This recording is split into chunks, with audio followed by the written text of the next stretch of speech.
Le lithium s'arrache et l'équilibre africain se fissure.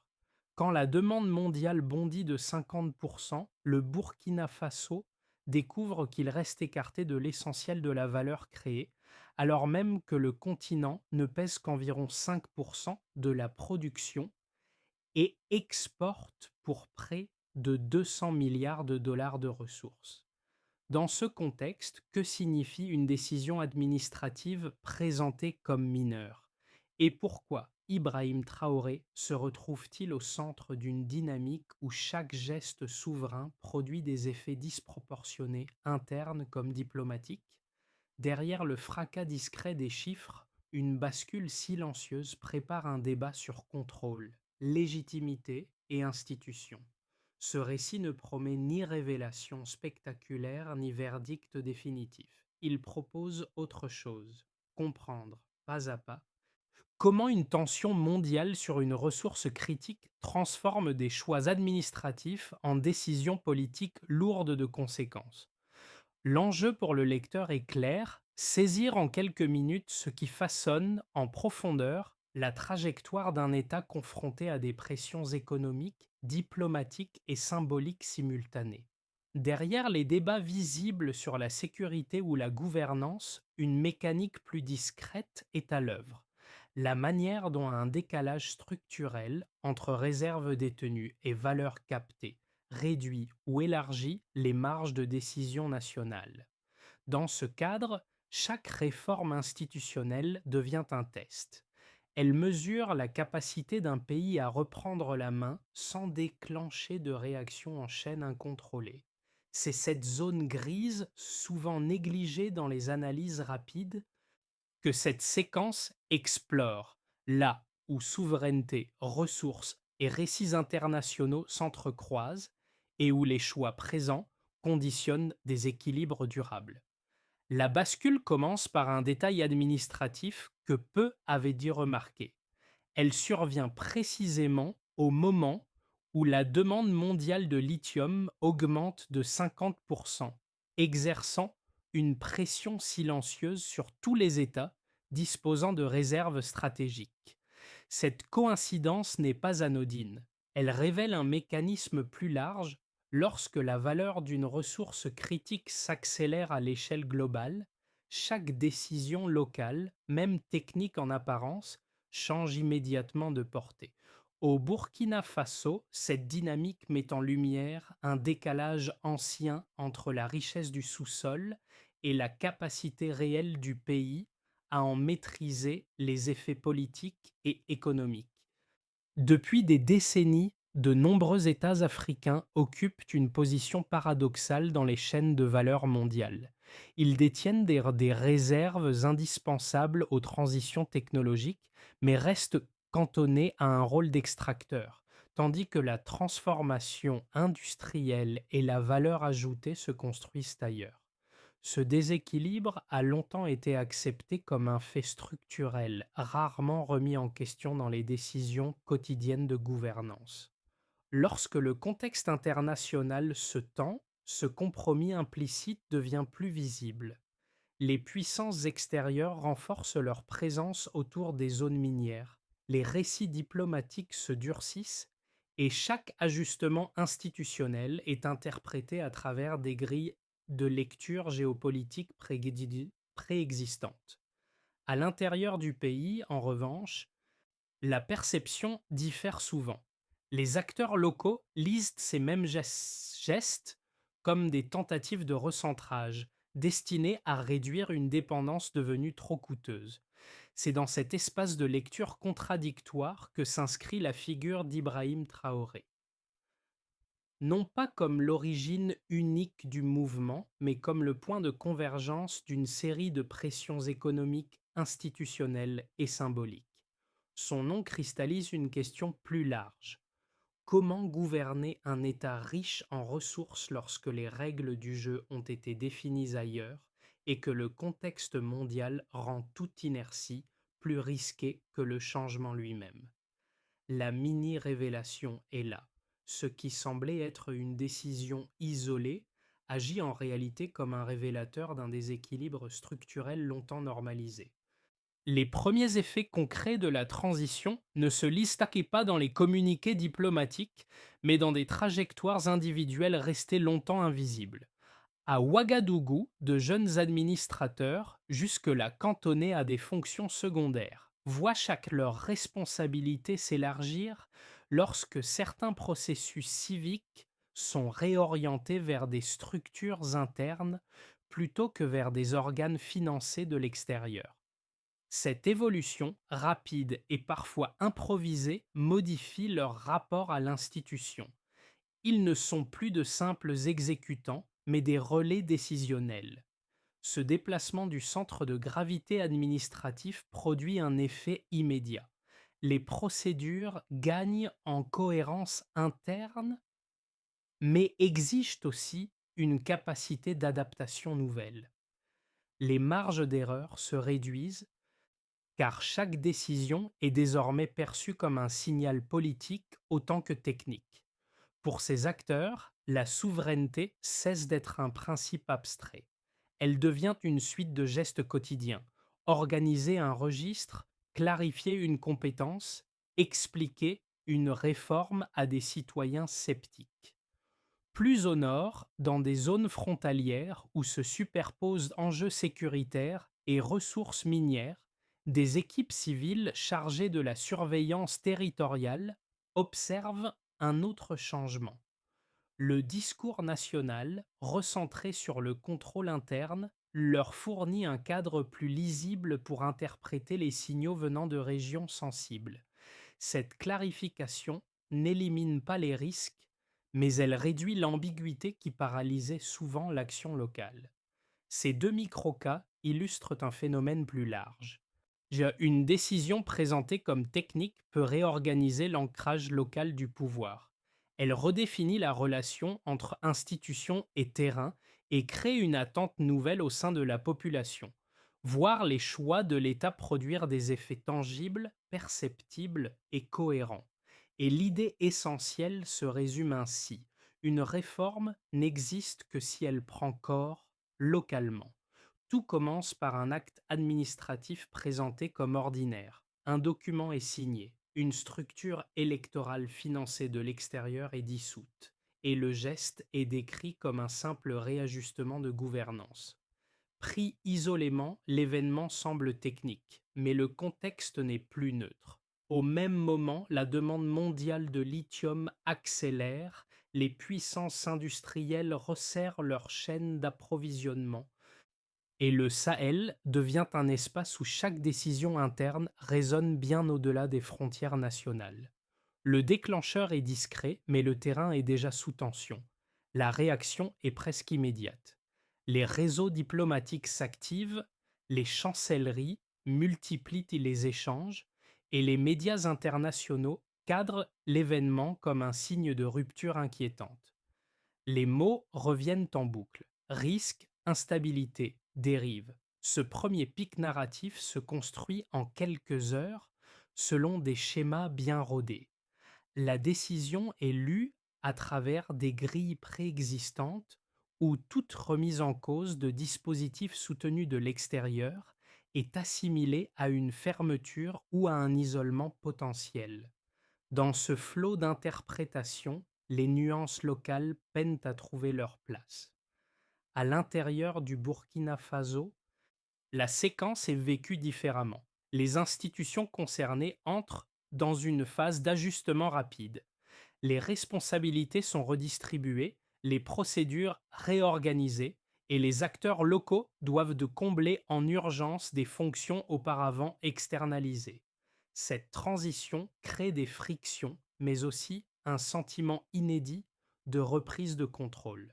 La population observe avec attention, partagée entre inquiétude prudente et espoir d'une cohérence retrouvée. C'est dans cet écart de perception que le nom d'Ibrahim Traoré commence à circuler plus largement, non comme un slogan, mais comme le point d'ancrage visible d'une trajectoire souveraine en construction. Le pic de tension se déplace alors vers la région. Au Mali voisin, notamment dans des zones frontalières riches en ressources critiques, la vigilance sécuritaire augmente. Des patrouilles se renforcent, des mouvements sont signalés et chaque évolution est interprétée à la lumière de la décision initiale. Les intérêts économiques et les enjeux militaires se superposent, révélant la fragilité d'un équilibre régional déjà soumis à de multiples pressions. Un geste administratif, pensé à l'échelle nationale, agit comme un révélateur de vulnérabilité plus large. Viennent ensuite les répliques, plus lentes mais plus structurantes. Les administrations locales s'adaptent, les débats publics s'intensifient et la souveraineté devient un thème central du discours politique. Les alliances traditionnelles sont réexaminées, de nouveaux partenariats sont évoqués et chaque acteur, interne comme externe, réévalue sa position. Rien n'est figé. La séquence montre comment un déclencheur apparemment mineur peut ouvrir un cycle où sécurité, économie et récit politique s'entremêlent durablement. La chaîne est désormais visible. Un geste technique, un pic narratif international, puis des réajustements profonds dont les effets dépassent largement l'intention initiale. Au point de départ, l'équation paraît stable. Après la rupture, elle devient asymétrique. Avant l'accélération récente, le lithium figurait parmi plusieurs ressources stratégiques sans provoquer de pression immédiate. Après la hausse mondiale de 50% de la demande, chaque gisement acquiert une valeur géopolitique disproportionnée. Cette bascule transforme un marché technique en enjeu politique où le moindre ajustement institutionnel est scruté, amplifié et interprété. Le premier repère chiffré éclaire cette transformation. La progression de 50% de la demande mondiale signifie que les chaînes industrielles internationales se sont resserrées autour d'un nombre limité de zones critiques. En pratique, cela réduit la marge d'erreur pour les États détenteurs de réserves. Retards administratifs, flous réglementaires ou dépendances héritées deviennent des failles potentielles. Pour le Burkina Faso, cette pression n'est pas abstraite. Elle place le pays dans un faisceau d'attentes extérieures où la rapidité de décision compte autant que la direction prise. Le deuxième chiffre révèle l'ampleur du décalage structurel. Malgré des réserves importantes de minéraux critiques sur le continent, l'Afrique ne représente qu'environ 5% de la production mondiale de lithium. Ce pourcentage indique que l'essentiel de la valeur ajoutée se construit ailleurs, au stade de la transformation industrielle. Pour les pays extracteurs, cela signifie une exposition maximale aux fluctuations globales sans les bénéfices correspondants. La ressource devient stratégique, mais le contrôle reste partiel. Ce contraste explique pourquoi des décisions institutionnelles, autrefois perçues comme secondaires, prennent soudain une portée systémique. Le troisième repère permet de mesurer la profondeur du modèle en place. Les exportations annuelles de ressources africaines sont estimées à près de 200 milliards de dollars, mais une grande partie de cette valeur est captée hors du continent. Ce montant illustre une hémorragie économique structurelle, où les États fournissent la matière première sans maîtriser les leviers industriels. Dans ce contexte, chaque réforme visant à recentrer la gouvernance ou à renforcer le contrôle interne est interprétée comme une tentative de réduire cet écart, et donc comme un signal politique fort. Mis côte à côte, ces trois chiffres composent un tableau cohérent. La demande s'accélère, la production locale reste marginale et la valeur ajoutée s'échappe. Le système fonctionne, mais au détriment des pays qui détiennent les ressources. Dès lors, la dissolution d'un organe financé de l'extérieur ou la réorganisation de circuits institutionnels ne peut plus être analysée isolément. Elle s'inscrit dans une tentative de réponse à une architecture d'inégalité devenue plus visible avec l'attention sur le lithium. Dans ce cadre, le rôle d'Ibrahim Traoré apparaît sous un angle pragmatique. Il ne s'agit pas d'un choix idéologique détaché des réalités économiques, mais d'une réaction à des contraintes mesurables. Les chiffres ne dictent Pas une solution unique, mais ils expliquent sec pourquoi l'inaction devient plus risquée que l'ajustement. La transition en cours s'ancre ainsi dans des données concrètes qui transforment une question de gouvernance en enjeu de survie économique et institutionnelle. La preuve quantitative referme la boucle ouverte plus tôt. La rupture observée n'est pas conjoncturelle, elle est structurelle et elle redéfinit durablement les marges de décision. Deux lectures dominantes s'affrontent pour interpréter la transformation en cours au Burkina Faso. La première, largement relayée dans certaines capitales étrangères, soutient que les dispositifs internationaux constituent un rempart indispensable contre l'instabilité chronique du Sahel. Selon cette approche, l'appui militaire extérieur, les mécanismes institutionnels financés de l'extérieur et les partenariats sécuritaires seraient les seuls moyens de contenir durablement les groupes armés et de préserver un minimum d'équilibre régional. Toute remise en cause de ces cadres est alors perçue comme un facteur de risque supplémentaire, susceptible d'aggraver une situation déjà fragile. La seconde lecture, plus présente sur le continent africain, remet en question ce postulat. Elle souligne que la présence prolongée d'acteurs extérieurs n'a pas coïncidé avec une diminution durable des violences et qu'elle a parfois renforcé la défiance locale. Dans cette perspective, les dispositifs institutionnels externalisés perpétuent des schémas hérités, maintenant les États dans une dépendance structurelle. Les zones riches en ressources critiques attirent une attention extérieure qui répond davantage à des intérêts industriels globaux qu'aux besoins des populations locales, accentuant le sentiment de dépossession. Pour évaluer ces deux positions, les données fournissent un point d'arbitrage utile. Les chiffres montrent que l'Afrique détient plus de 60% des réserves mondiales de minéraux critiques, tout en ne représentant qu'environ 5% de la production. Ils indiquent également que les exportations massives de ressources n'ont pas entraîné une stabilisation proportionnelle des régions concernées.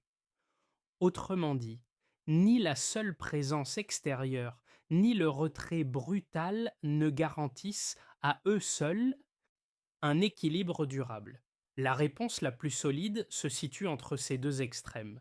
Les données suggèrent que le véritable enjeu réside dans la capacité des États à redéfinir les conditions de leur propre stabilité en s'appuyant sur des partenariats rééquilibrés plutôt que sur une délégation prolongée de leurs leviers institutionnels.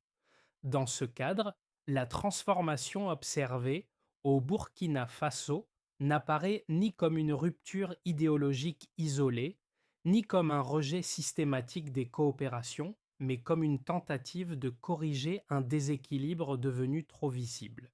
Et l'on peut résumer la position la plus solide ainsi. Les deux lectures captent une part de réalité, mais les chiffres indiquent que la question centrale n'est pas avec ou sans partenaire, elle est selon quelles règles et avec quel contrôle. C'est ce déplacement du débat des intentions vers les structures qui éclaire la transition en cours. Jusqu'ici, la séquence pouvait être lue comme une succession de réactions à une pression extérieure accrue, liée au lithium et aux équilibres sécuritaires du Sahel.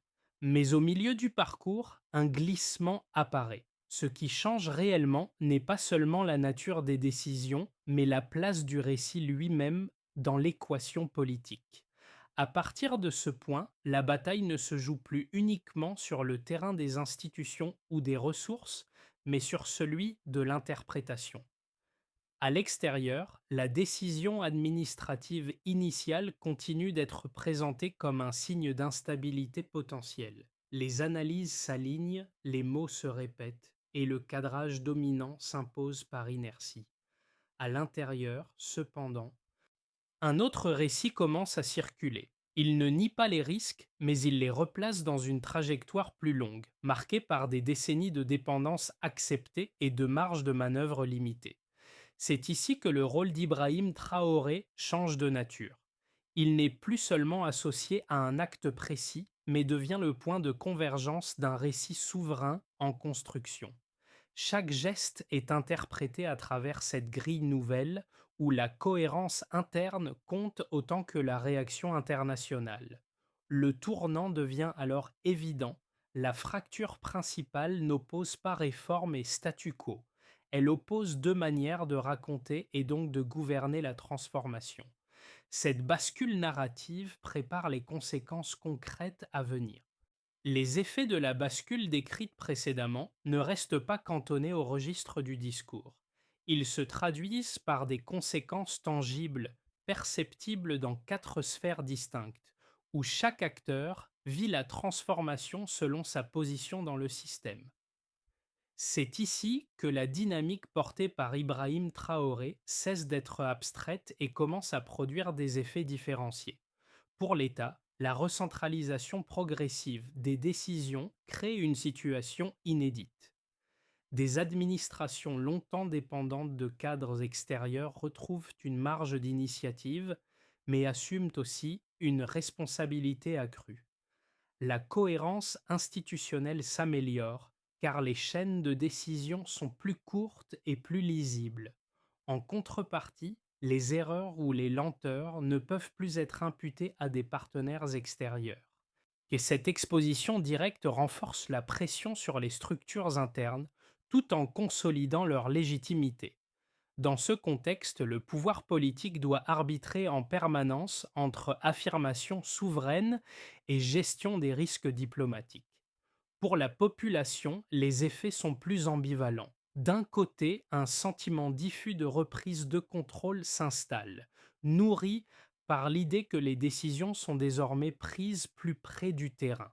Les débats publics gagnent en intensité et la souveraineté cesse d'être un mot lointain pour devenir un enjeu concret lié aux services, à la sécurité et aux ressources. De l'autre, l'incertitude demeure. Les réactions internationales, souvent perçues comme imprévisibles, alimentent une inquiétude prudente quant aux conséquences économiques à court terme. La population se trouve ainsi à la fois actrice et observatrice d'une transition dont les bénéfices restent à consolider. À l'échelle régionale, les répercussions sont immédiates. Les États voisins suivent attentivement l'expérience burkinabé, conscients que toute réforme souveraine dans le Sahel a des effets de diffusion rapide. Les zones frontalières, notamment celles riches en ressources critiques, deviennent des espaces de vigilance renforcés où se superposent enjeux sécuritaires et économiques. Certains gouvernements envisagent des ajustements similaires, tandis que d'autres adoptent une posture d'attente, redoutant une réaction trop brutale des partenaires internationaux.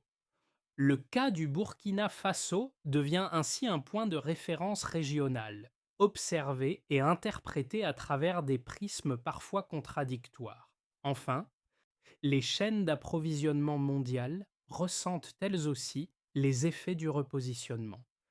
Les acteurs industriels réévaluent leur stratégie, conscients que la stabilité des flux de ressources critiques dépend désormais davantage des choix politiques locaux. Les institutions financières et diplomatiques ajustent leurs analyses, intégrant l'idée que la gestion des ressources ne peut plus être dissociée des questions de souveraineté et de légitimité. Dans cette sphère globale, le nom d'Ibrahim Traoré circule comme le symbole d'un signal envoyé, celui d'un État qui cherche à redéfinir sa place dans un système longtemps asymétrique. Ces quatre sphères montrent une réalité commune. La décision initiale n'a pas seulement déplacé un rapport de force, elle a réorganisé les attentes, les comportements et les calculs de l'ensemble des acteurs impliqués. À partir de cette recomposition, trois trajectoires plausibles se dessinent pour les mois à venir. Elles ne sont ni des prédictions, ni des choix exclusifs, mais des cadres de lecture permettant d'anticiper les effets combinés des décisions souveraines, des pressions extérieures et des ajustements internes. Chacune dépend moins d'un événement unique que d'une accumulation de micro-décisions prises dans un environnement sous contrainte. Le scénario de base repose sur une stabilisation prudente. Les autorités poursuivent le recentrage institutionnel engagé, tout en maintenant des canaux diplomatiques actifs afin d'éviter toute escalade. Les partenaires extérieurs adoptent une posture d'observation, préférant mesurer l'impact réel des transformations avant de réagir. Les zones sensibles du Sahel restent sous surveillance accrue, sans dégradation majeure de la situation sécuritaire. La croissance demeure modeste, mais la cohérence administrative progresse lentement. Dans ce cadre, l'État consolide ses mécanismes internes sans provoquer de rupture brutale, avançant par ajustements successifs. Le scénario optimiste suppose un effet d'entraînement régional. Le repositionnement burkinabé encourage d'autres États du Sahel à renforcer leurs propres institutions et à renégocier certains cadres économiques. Les partenariats internationaux s'adaptent progressivement, intégrant davantage la question de la valeur ajoutée locale. Les tensions aux frontières diminuent grâce à une coordination accrue entre voisins, offrant aux populations des signes tangibles d'amélioration sécuritaire. Cette dynamique transforme la séquence actuelle en catalyseur d'un rééquilibrage plus large où la souveraineté devient compatible avec une coopération renouvelée.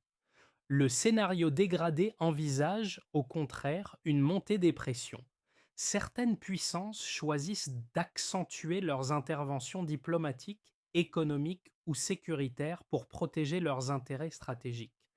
Les tensions autour des zones minières s'intensifient, fragilisant le climat d'investissement. Les récits de confrontation dominent, réduisant les marges de manœuvre nationales.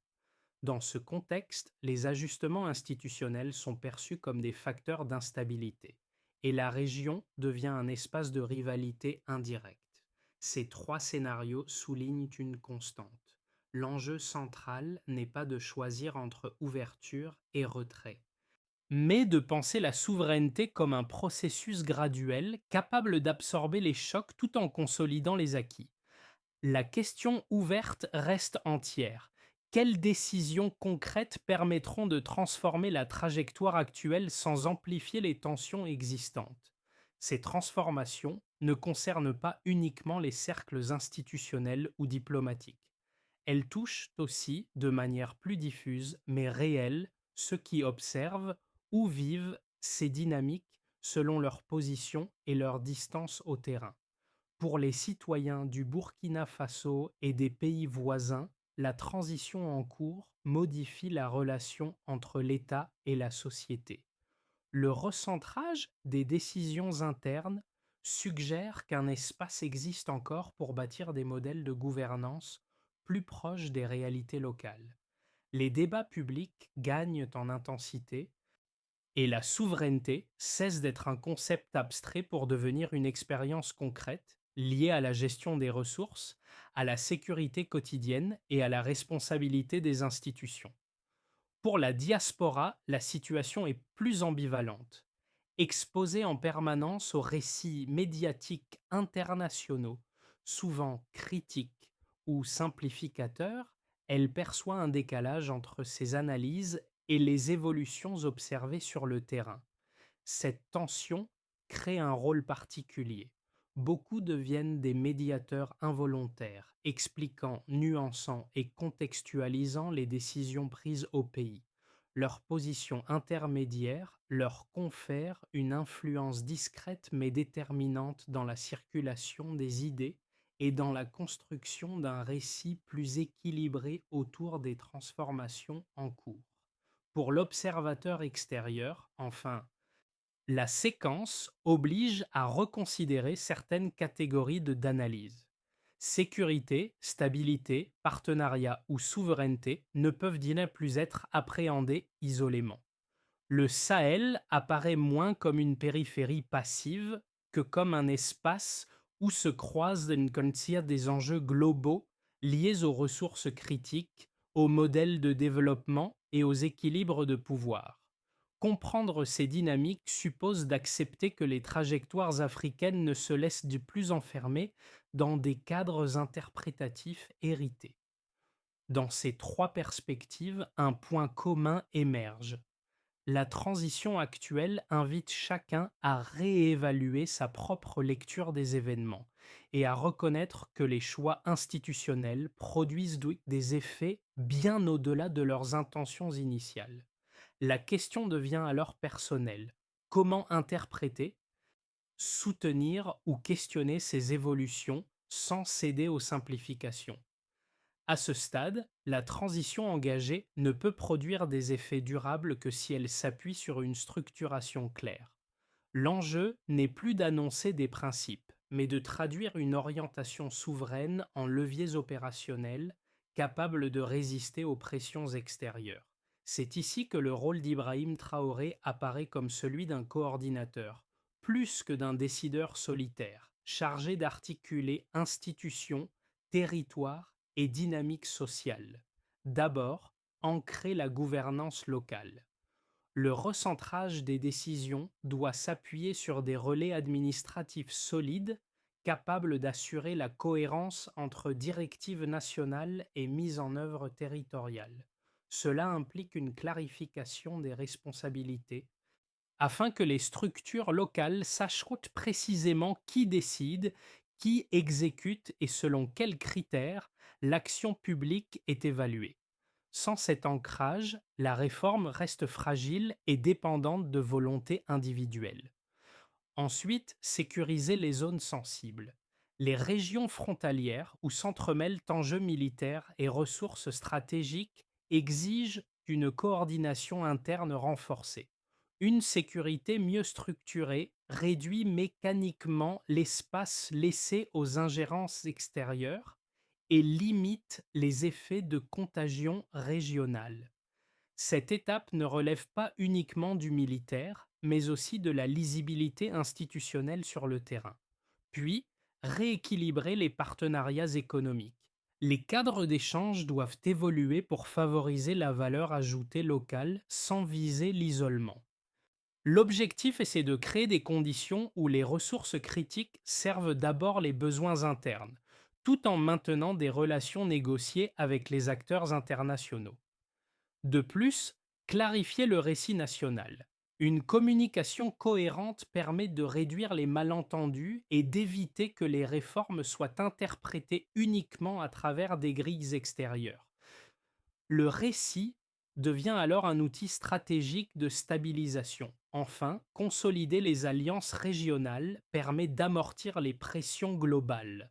Ensemble, ces étapes dessinent une logique simple: stabiliser pour durer et durer pour transformer. Le fil discret évoqué plus tôt refait surface. Dans les bureaux modestes de l'administration, aux postes frontaliers ou dans les services civiques réorganisés, les jeunes administrateurs évoqués plus tôt continuent d'assumer des responsabilités élargies. Leurs gestes sont simples, parfois répétitifs, mais ils donnent une matérialité aux décisions analysées à l'échelle des États. Tenir un registre, expliquer une réforme, coordonner une équipe locale, ces actions ordinaires stabilisent ce que les discours rendent abstrait. C'est dans cette continuité que la trajectoire d'Ibrahim Traoré prend son sens. Non comme une figure isolée, mais comme le point de convergence d'une volonté collective qui s'exprime par des milliers de micro-initiatives. La cohérence nouvelle ne vient pas d'un slogan, mais de l'alignement progressif entre paroles publiques et pratiques quotidiennes. Lorsque cet alignement tient, la souveraineté cesse d'être proclamée, elle devient vécue. Le rappel est essentiel. Les transformations durables ne s'imposent pas par le bruit, mais par l'accumulation de décisions modestes, répétées, corrigées. Dans un environnement sous pression, cette discipline du quotidien fait la différence entre l'élan et l'épuisement. Elle explique pourquoi le changement, ici, progresse sans éclat mais avec persistance. Une phrase s'impose, nette, la souveraineté vit dans les gestes quotidiens. À l'issue de ce parcours, une évidence se dégage sans fracas. Les dynamiques qui traversent le Burkina Faso et plus largement le Sahel ne peuvent plus être réduites à des oppositions simples entre stabilité et rupture, ouverture et repli. Elles s'inscrivent dans une aspiration plus profonde à redéfinir la relation entre souveraineté, ressources et dignité collective. Chaque événement évoqué, du geste administratif initial au réajustement institutionnel, rappelle que les équilibres contemporains se construisent autant dans les choix techniques que dans la manière dont ces choix sont interprétés. Dans ce cadre, le rôle d'Ibrahim Traoré apparaît moins comme celui d'un symbole figé que comme un point de cristallisation d'un débat en cours. Ce débat dépasse les frontières nationales. Il interroge la place des États riches en ressources dans un système global asymétrique et la capacité des sociétés à reprendre la maîtrise de leur trajectoire sans ignorer les contraintes extérieures. Rien n'est définitivement tranché. Les scénarios restent ouverts et leur issue dépendra de décisions futures, parfois discrètes, parfois visibles. C'est précisément pour cela que la discussion importe. Partager des lectures différentes, les confronter les points de vue, refuser les simplifications hâtives permet d'élargir l'espace de compréhension. Et vous, face à cette séquence de bascule, quelle lecture retenez-vous? Celle du risque, celle de l'opportunité ou celle d'un processus encore en construction?